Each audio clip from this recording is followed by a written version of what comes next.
Hello, my beautiful friend. I am so glad you're here today. We are going to talk about metabolism and what happens to your metabolism in midlife. Welcome to the Unmute Your Midlife podcast, where we take you from foggy and forgotten to focused and lit up. I'm Joy, your nurse turned midlife resurrection strategist and the cheerleader in your back pocket. And I'm here to remind you your next season in life is your power era. If you have been told that your metabolism just dies after age 40, that is a lie. It doesn't die, it adapts. The trick is learning how to speak its new language. By the end of this episode, you're going to understand what's really happening with your metabolism in midlife and 3 proven ways to wake it back up naturally, without extremes, without gimmicks. So for me personally, I remember being so frustrated as I watched the number on the scale go up, up, up, and the number in my pants go up, up, up, and my endurance and my favorite activities go down, down, down. I started to get a little fearful that I was just going to be doomed to become one of those fluffy old ladies who only did sedentary things. I probably had this vision in my head because my great-grandmother had rheumatoid arthritis and she loved being outdoors. She mowed her own lawn until she was probably 70, 80, and she would go boating on the weekend, every weekend on the Mississippi River. She was just a very active lady. At a certain point, her arthritis got so bad that all she could really do was hang out indoors, and she knitted and crocheted and sewed basically to help keep the stiffness out of her hands. I just did not want that kind of activity limitation, at least not in my 40s. But what I didn't realize was that my body wasn't the problem. My strategies were just outdated. So really quick, let's break down 3 myths about midlife metabolism for women. Myth number 1, my metabolism is slow because I'm getting older. The truth is your hormones, such as your estrogen, your progesterone, your cortisol, your thyroid hormones, they shift, which changes how efficiently your body uses energy, not if it can. Your metabolism is still there. We just have to figure out how to work in the new parameters that it has to operate. Myth number 2, exercise doesn't work for me anymore. I remember in my 20s, I was one of those people that ran to eat. Like I like a banana split every now and then or a candy bar in the afternoon. And so I would exercise to work off those calories. When you get to a certain age, that doesn't work anymore. Plus, overdoing cardio or skipping out on resistance training can actually stall out your metabolism because muscles become your metabolic engines. Midlife is the time to build those muscles, not to starve them. Myth number 3, I need to eat less to lose weight. This is such a false idea. The whole calories in, calories out is not 100% true for us. Undereating can stress your body and elevate your cortisol levels, and that causes your body to store fat and it slows down your digestion. So fueling properly is the key. Calories do matter, but it's the type of calories and it's when you eat them. So a quick analogy, your metabolism isn't a fire that burns out. It's like a campfire that needs the right balance of oxygen, fuel, and calm to burn clean. But the good news is I've got 3 surefire steps to fire your metabolism back up. So step 1, we're going to rebuild from the inside out. This means we're going to focus on gut health, hydration, and anti-inflammatory foods. Now, if you've listened to me very long by now, you know that those all fall within my 4 pillars of the Menopause toolkit. When your gut gets sluggish, your metabolism gets sluggish too. So think of your gut as the engine filter. And once you clean out that filter, everything is going to run smoother. So to clean out that filter, to rebuild from the inside out, you probably need some probiotics, or you need to eat certain foods that are rich in the probiotics. If you have heard of leaky gut syndrome, if you know that that's something you struggle with, probiotics and fiber will do amazing things to help resolve that leaky gut syndrome. I mentioned hydration. You've got to get enough fluid. And I don't mean coffee all day or tea all day because those are diuretic. So they actually need extra water to help flush out the diuretic. An easy way to know how much fluid you need, if I weigh 150 pounds, slash that in half, that's 75. So I want to focus on getting 75 ounces of water a day. Now that's my base needs. If I go do a really strenuous activity, like I'm helping my friend move on a hot 100-degree day and I am sweating out all my electrolytes, I'm going to need extra. I'm going to need more than 75. But on a typical normal day, 75 should be enough to meet my needs. If you weigh 200 pounds, then slash that in half, 100, you need 100 ounces a day. Then the anti-inflammatory foods. I think I've done an episode on this already. If not, I know I've got some blog posts about it. And this is something I teach about in my private coaching. Anti-inflammatory foods are things that don't stress the body. Many of the things that we eat today cause inflammation. And when our estrogen levels bottom out, we're no longer protected by the estrogen from inflammation. And so we have to do some lifestyle adjustments to make up for that lack of protection that the estrogen was giving us. Even if you're on estrogen replacement, it's not going to be the same amount of protection from inflammation that you were getting before when you were young. So you're going to have to adjust things. Like, for example, pepperoni pizza, highly inflammatory meal.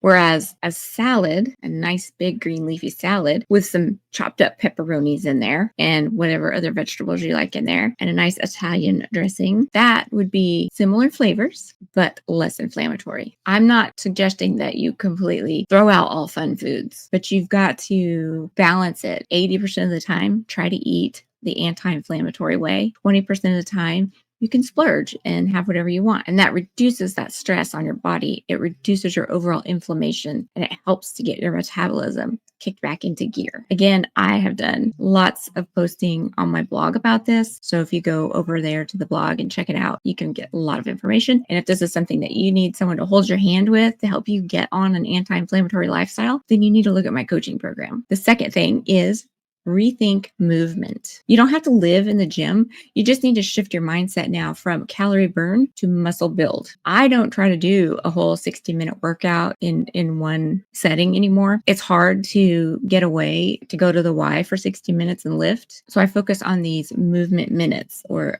movement resets. So when I get up in the morning, first thing in the morning, I do 10 minutes on my vibration plate. And I have some lymphatic drainage things and some just basic stretching, moving. I think it's called flossing, where you move a certain way to floss the nerves. It's something I learned in physical therapy. And that's how I start my day. And then if I can at lunch, I'll go do a brisk walk for 10 minutes after I eat. That helps get my metabolism going. It helps with my digestion. And then in the evening, we walk the dogs. And that is usually a very brisk activity. And I try to slip in, take the stairs. I park farther away than I need to. I was going to say I take extra trips in from the car, but who are we kidding? We know women don't do that. We get it all inside in one trip, right? But there's other movements you can do. You don't have to live in the gym. You can do walking. You can do some things at home while you're watching TV with resistance bands. You can do yoga and Pilates. I even have one of those treadmills so that I can do the stand-up desk and walk on the treadmill while I work. The only problem is I can't talk while I'm doing that because everybody can tell I'm on the treadmill. And I'm not very coordinated to use my mouse when I'm on my treadmill. I just want to encourage you to choose strength over sweat. Okay, we are not sweating to the oldies, Richard Simmons, Jane Fonda, all that 20-minute workout. Those are history. Okay. We are focusing on building some muscle because once you hit the age of 40, this is true for men and women, you start losing 10% of your muscle mass every 3 years or 5 years. I can't remember the statistic now. I should have looked that up. And there's a very real thing called skeletal muscular syndrome of menopause. And I'm going to do an episode on just that pretty soon. That talks about the effects of the hormone changes on us in midlife, what it does to our bone structure and our muscle structure. And so when you put in the effort to do resistance training, weightlifting, then you're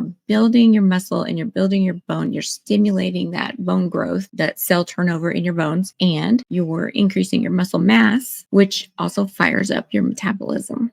Another thing I want to encourage you about rethinking movement is don't think of exercise as a punishment. Think of it as a privilege. You still have an able body that can get out there and do some walking or running or jumping jacks, maybe with a poise pad on, but still you have options that you can choose to move your body. And so when you do a workout, at the end of it, I want you to take a moment and be thankful and grateful that you got to participate in moving your body, in taking care of future you, in contributing to your longevity, keeping your mobility, keeping your independence, because those things are going to mean so much to you 20, 30, 40 years from now. So exercise is not a punishment. It's a privilege and it's a gift that we give ourselves both now and in the future.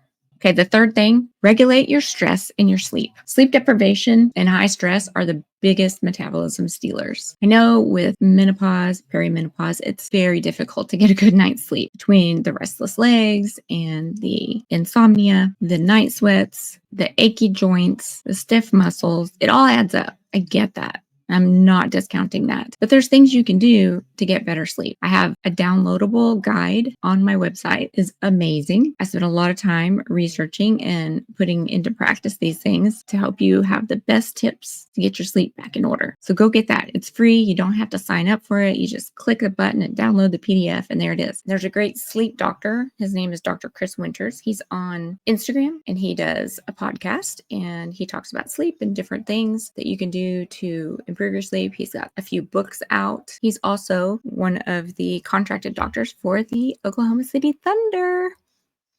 But a couple of things you can do, I'll just tell you right off the top of my head for improving your sleep. Make sure you're getting enough magnesium. If you get enough magnesium, that helps with the restless legs. It helps with the muscle tension. It helps to relax you. Try and keep your room cool and dark. 68 degrees or lower is what your temperature needs to be for a comfortable night's sleep, according to research. Try to go to bed at the same time every night, even on your days off, and wake up at the same time every morning, even on your days off. You'll set yourself a stronger circadian rhythm. I love to wind down in the evenings with a cup of my Arbonne detox tea. It's got milk thistle and lavender, and it helps just kind of relax you to get you ready for your sleep schedule. But if you need more tips, go get that free Sleep for Self-Care PDF. Download it, review it. There's a tracking sheet in there so you can keep track of what you've tried and what works. Another important thing is I keep a notebook by the bed. It's called my brain dump notebook, because when you go to lay down and sleep and suddenly you're thinking of all these things you didn't do or all these things you need to do, stuff you don't want to forget, you can just grab your notebook and jot it down, and then you're free to forget about it and go to sleep.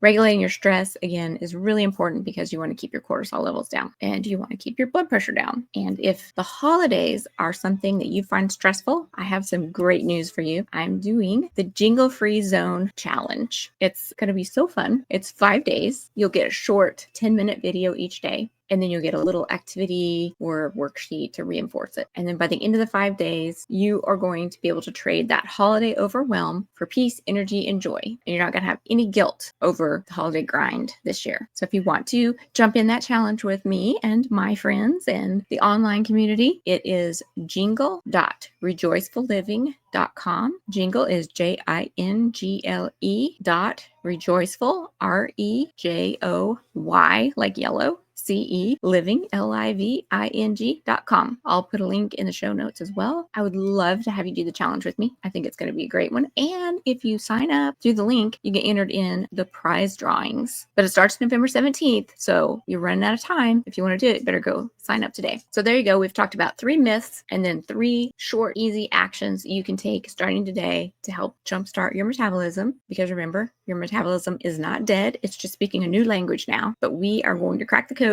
and start speaking the language that it understands. Your body is not broken. It is wise. It's asking for a new rhythm. Midlife is not metabolic decline. It's metabolic recalibration. Everything about midlife, I keep saying this, we're not dead. We're not. I think of Monty Python. I'm not dead yet. We're not dead. We are recalibrating. We are rebooting. We are relaunching. We are not going to settle for what our moms and grandmas and great-grandmas settled for. Thank you so much for tuning in today. I love sharing all of this with you. I hope it helps. I would love to get some feedback. If you could leave a rating for the show, if you're listening on Apple or Spotify, that would help me a lot. And if you have questions about anything I've talked about, feel free to drop me a message. I promise to respond. In the meantime, remember that you are not foggy, forgotten, or finished. You are just getting lit up for your next season. And if today's episode hit home, don't keep it to yourself. Share it with another sister who needs some help unmuting her own midlife. Until next time, keep unmuting, keep rising, and remember, your midlife resurrection starts right now.